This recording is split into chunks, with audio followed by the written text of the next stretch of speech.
కారం ఆవకాయ, తీపి ఆవకాయ అందరికీ తెలుసు. నువ్వుల ఆవకాయ ఎంతమందికి తెలుసా లేదా అనేది కామెంట్ సెక్షన్లో కామెంట్ చేయండి. మనం ఇప్పుడు చూస్తున్నాం కదా, ఇదైతే నువ్వుల ఆవకాయ అనమాట. చాలా టేస్టీగా ఉంటుంది, హెల్తీ కూడా. సో ఈ ఆవకాయని ఎలా చేసుకోవాలి అనేది ప్రాసెస్ అయితే చూసేద్దాము.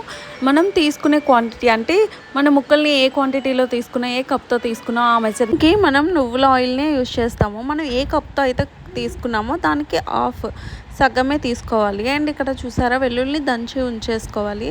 ఆ తర్వాత ఆవాలు అండ్ జీలకర్ర అండ్ మనం దంచి ఉంచుకున్నాం కదా, సో ఆ వెల్లుల్లి రెమ్మలు కూడా యాడ్ చేసుకోవాలి.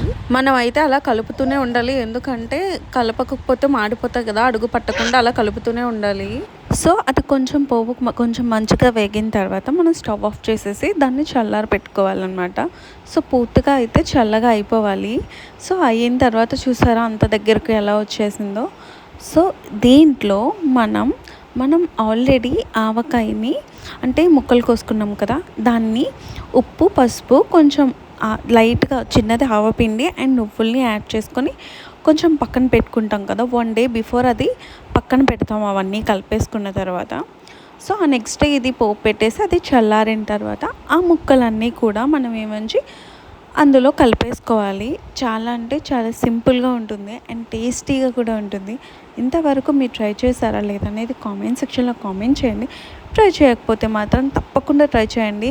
ఎప్పుడు కారం ఆవకాయ, తీపి ఆవకాయ, మాగాయ కాకుండా ఇలా నువ్వుల ఆవకాయ కూడా ట్రై చేయండి. అదిరిపోతుంది taste. So please subscribe and support me.